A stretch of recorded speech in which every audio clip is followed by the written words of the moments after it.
안녕하세요, 미국투브입니다. 오늘은 오랜만에 어떤 새로운 카메라 소식이 있는지 정리해봤습니다. 지난 2년 동안 세계적으로 힘들었고요. 아직 반도체 문제로 많은 회사들 또한 힘들어하고 있는 가운데 제 소스로는 2023년까지 반도체 문제로 힘들 것 같다는 이야기가 있습니다. 특히 카메라 쪽에도 많은 영향을 받아서 새로운 카메라나 렌즈 소식이 조용했었죠. 그런데 올해부터 조금씩 이야기가 나오면서요, 2023년 정도에는 조금 더 많은 발표가 있지 않을까 합니다. 먼저 요즘 카메라를 생각해 보면은 전에는 DSLR로 사진 중심의 카메라가 많았다고 하면은 지난 2년 동안에는 영상 중심의 하이엔드 카메라가 많이 소개가 되었는데요. 캐논 R5, R6, 소니 α7S3, 그 다음에 FX3, 캐논 R7C 등등 출시가 되었는데 소니 α7 M4가 출시가 되면서 서서히 중급형 카메라 소식이 들리기 시작했었죠. 요즘은 카메라와 렌즈를 바라보는 유저들의 기대치가 점점 높아지고 영상 시장이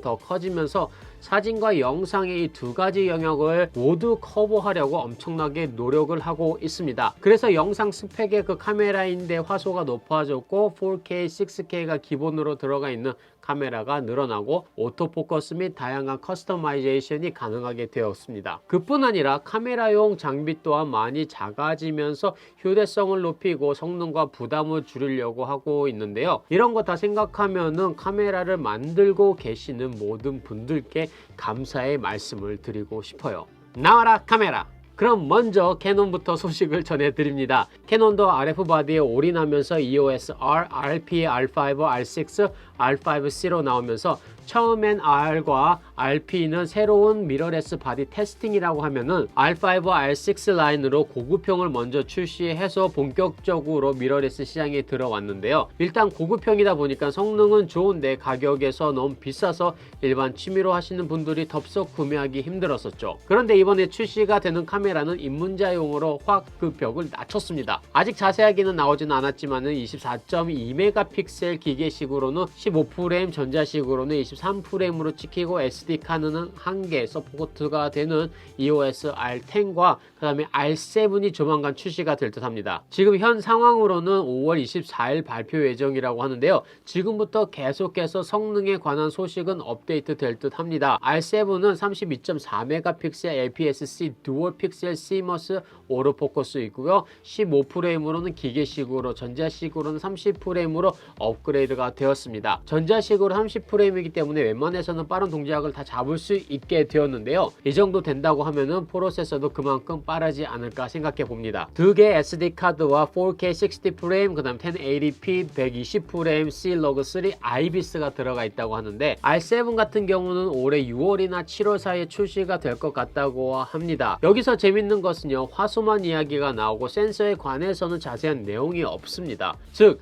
캐논이 뭔가를 숨기고 있다는 이야기인데요. 이 부분에 관해서는 많은 분들이 기대하실 텐데 그 기대에 대답할 수 있을지 조만간 알 수 있을 듯 하죠. 영상 쪽도 마찬가지로 4K가 오버샘플드인지 아닌지, 크롭이 있는지 없는지 자세한 내용은 아직 없습니다. C-Log3이기 때문에요, 10비트 폴트2일지도 아닐지도 그 기대해 볼만 하고요. 레코드 리밋에 관해서는 제 생각에는 30분 레코드 리밋이 있을 듯 해요. R5, R6 라인이 아직 위에 있고 그 카메라보다 가격을 저렴하게 출시를 해야 되기 때문에 R5, R6에는 없는데 입문용에는 있게 하기에는 조금 언밸런스적인 거 있기 때문에 레코딩 리밋은 현존할 것 같습니다. 그러나 캐논 EOS R1에서는 레코딩 리밋이 없다고 이야기가 나오고 있죠. 이 두 카메라는요, 캐논 M6 Mark II 라인을 대신하는 바디라고 생각하시면 되는데요. 5월 초에 M6 Mark II는 더 이상 만들지 않는다고 단종 이야기를 했기 때문에 이 말은 즉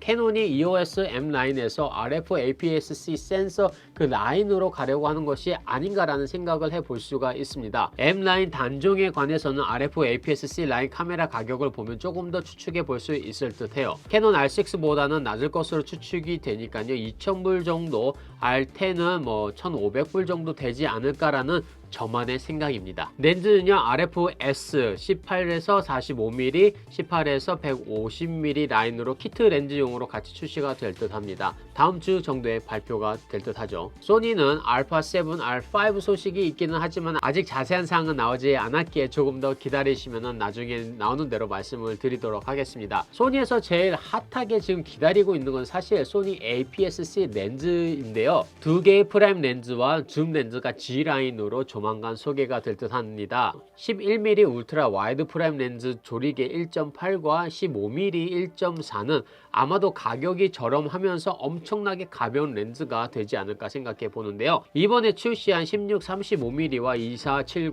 GM2 또한 지금까지 없었던 무게와 크기로 나오자마자 완판 미국에서도 기다리고 있는데 조금 가격 면으로서 부담이 되셨던 분들은 와이드 같은 경우 이 렌즈를 기다려 보시는 것도 좋을 듯 합니다. 그래도 조금 다른 것도 기다려 보고 싶다 하시면은 소니 유저분들은 시그마 1628mm 2.8 렌즈도 관심 있게 보시는 것도 좋을 듯 한데요.